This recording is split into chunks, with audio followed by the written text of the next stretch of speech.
কলেজের প্রথম দিন নতুন ক্লাসে ঢুকেই হৃদয় শেষ বেঞ্চে গিয়ে বসল। কিছুক্ষণ পর দরজা দিয়ে ঢুকল নীলা। সাদা নীল পোশাকে, মুখে একটুকরো হাসি। হৃদয় প্রথম দেখাতেই মুগ্ধ হয়ে গেল। দিন কেটে যেতে লাগল। হৃদয় দূর থেকে নীলাকে দেখত, কিন্তু কখনো সাহস করে নিজের মনের কথা বলতে পারত না। নীলার হাসি দেখলেই তার দিনটা ভালো হয়ে যেত। একদিন প্রচণ্ড বৃষ্টিতে কলেজ ছুটি হলো। নীলা ছাতা আনেনি। হৃদয় নিজের ছাতাটা এগিয়ে দিয়ে বলল, চলো আমি তোমাকে বাসস্ট্যান্ড পর্যন্ত পৌঁছে দিই। সেদিন থেকেই তাদের বন্ধুত্ব শুরু। ধীরে ধীরে দুজনের মধ্যে বিশ্বাস, যত্ন আর অসংখ্য গল্প জমতে লাগল। একদিন নদীর ধারে সূর্যাস্ত দেখতে দেখতে হৃদয় বলল, আমি তো আমার পুরো পৃথিবী হিসেবে ভালোবেসে ফেলেছি।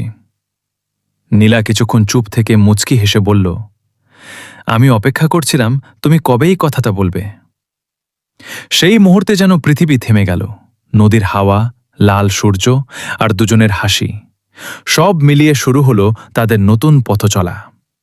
বহু বছর পরও তারা যখন সেই নদীর ধারে যায়, হৃদয় মজা করে বলে, সেদিন যদি বৃষ্টি না হতো তাহলে হয়তো আজও তোমাকে বলতে পারতাম না।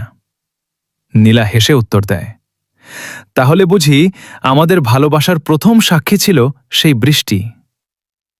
শেষ কথা, সত্যিকারের ভালোবাসা শুধু ভালোবাসি বলায় নয়, বরং প্রতিদিনের যত্ন, সম্মান আর পাশে থাকার মধ্যেই তার আসল সৌন্দর্য।